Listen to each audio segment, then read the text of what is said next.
Bonjour à tous. Bienvenue au bulletin d'information à Top News. Au sommaire. Le groupe État islamique revendique le meurtre d'un haut gradé iranien en Irak.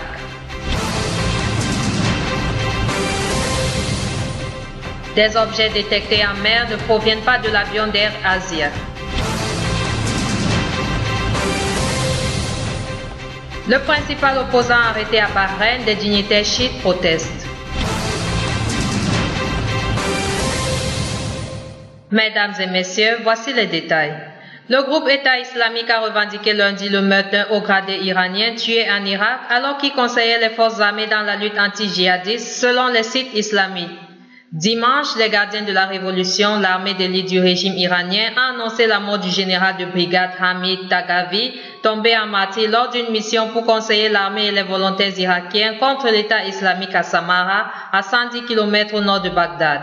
L'État islamique n'a pas précisé comment le militaire iranien avait été tué. Son corps a été rapatrié en Iran et ses funérailles sont prévues lundi.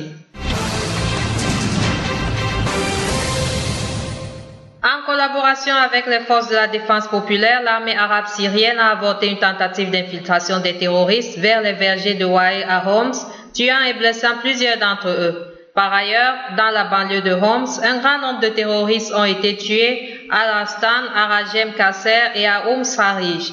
Enfin, dans la banlieue de Dara, des unités de l'armée ont abattu des terroristes à Qasim Sim, à l'est de Nawa, à Bosracham et sur la route de Garia Garbia.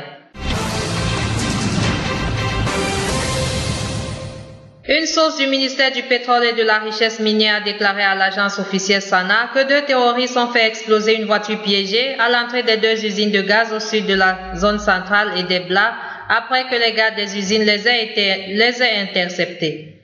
La source souligne que l'agression a causé des pertes humaines et des dégâts matériels minimes, tout en précisant que les infrastructures des usines n'ont pas été affectées du fait de l'explosion et qu'elles fonctionnent normalement.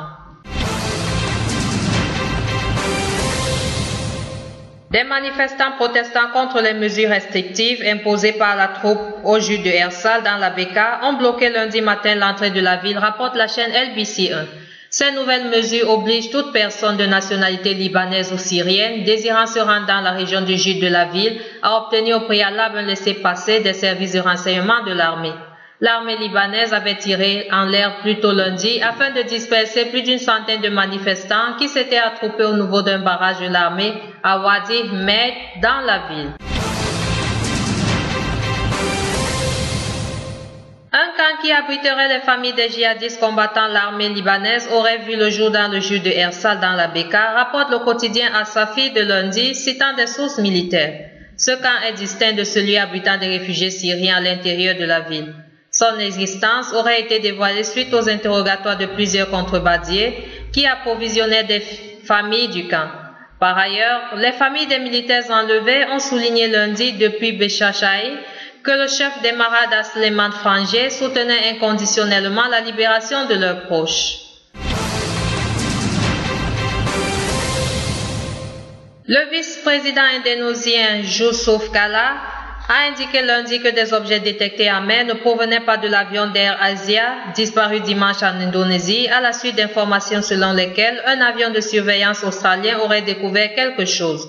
Cela a été vérifié et les preuves sont insuffisantes pour confirmer ce qui a été avancé, a déclaré M. Kalla lors d'une conférence de presse à l'aéroport de Surabaya, dans l'est de l'île indonésienne de Java, d'où l'avion avait décollé pour Singapour. Des dignitaires religieux chiites ont protesté lundi dans une mosquée contre l'arrestation du chef du principal groupe d'opposition à Bahreïn, Sheikh Ali Salman. L'arrestation dimanche du chef du mouvement d'Al-Wefaq a provoqué des manifestations sporadiques accompagnées de heurts entre jeunes et policiers dans plusieurs villages de la banlieue de Manama, selon des images postées sur les réseaux sociaux. Les talibans afghans ont qualifié lundi la fin de la mission de combat de l'OTAN de défaite et de déception pour la coalition au lendemain de la cérémonie marquant 13 ans d'intervention militaire dans ce pays. La force de combat de l'OTAN a baissé son drapeau dimanche, prélude à la mission, soutien résolu de 12 500 hommes pour l'aide et la formation de l'armée afghane qui doit débuter le 1er janvier. Nous considérons cette étape comme une indication claire de leur défaite et leur déception, ont réagi lundi les talibans dans un communiqué en anglais.